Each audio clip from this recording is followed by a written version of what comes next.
नमस्कार। आज हम पढ़ेंगे यहाँ पर दिल्ली के सुल्तानों के बारे में जानकारी कैसे। हालांकि अभिलेख, सिक्कों और स्थापत्य भवन निर्माण कला के माध्यम से काफ़ी सूचना मिलती है, मगर और भी महत्वपूर्ण वे इतिहास, तारीख एकवचन, तवारीख बहुवचन हैं जो सुल्तानों के शासनकाल में प्रशासन की भाषा फारसी में लिखे गए हैं। पांडुलिपि को तैयार करने के 4 चरण। पहला है कागज़ तैयार करना, फिर लेखन कार्य, यहाँ पर कागज़ तैयार हो रहा है, यहाँ पर लेखन कार्य। तीसरा है महत्वपूर्ण शब्दों और अनुच्छेदों की ओर ध्यान आकर्षित करने के लिए सोने को पिघलाकर उसका उपयोग करना और जिल्द तैयार करना। तवारीख के लेखक सचिव, प्रकाशक, कवि और दरबारियों जैसे सुशिक्षित व्यक्ति होते थे जो घटनाओं का वर्णन भी करते थे और शासकों को प्रशासन संबंधी सलाह भी देते थे। वे न्यायसंगत शासन के महत्व पर बल देते थे। न्याय चक्र। 13वीं सदी के इतिहासकार फ़ख्र-ए-मुदब्बिर ने लिखा था, राजा का काम सैनिकों के बिना नहीं चल सकता। सैनिक वेतन के बिना नहीं जी सकते।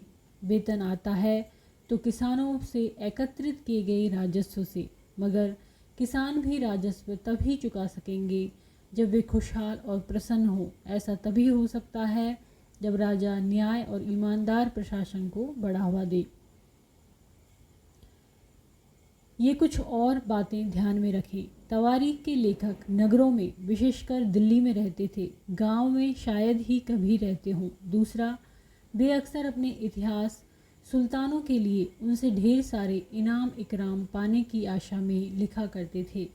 तीसरा, ये लेखक अक्सर शासकों को जन्म सिद्ध अधिकार और लिंग भेद पर आधारित आदर्श समाज व्यवस्था बनाए रखने की सलाह देते थे। उनके विचारों से सारे लोग सहमत नहीं होते थे।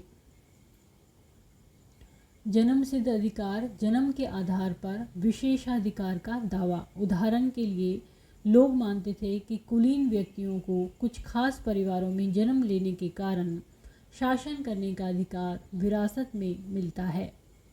लिंग भेद। स्त्रियों तथा पुरुषों के बीच सामाजिक तथा शरीर रचना संबंधी अंतर। आमतौर पर यह तर्क दिया जाता है कि ऐसे अंतर के कारण पुरुष स्त्रियों की तुलना में श्रेष्ठ होते हैं। सन 1236 में सुल्तान इल्तुतमिश की बेटी रजिया सिंहासन पर बैठी। उस युग के इतिहासकार मिन्हाज-ए-सिराज ने स्वीकार किया कि वह अपने सभी भाइयों से अधिक योग्य और सक्षम थी, लेकिन फिर भी वह एक रानी को शासक के रूप में मान्यता नहीं दे पा रहा था। दरबारी जन भी उसके स्वतंत्र रूप से शासन करने की कोशिशों से प्रसन्न नहीं थे। सन 1240 में उसे सिंहासन से हटा दिया गया।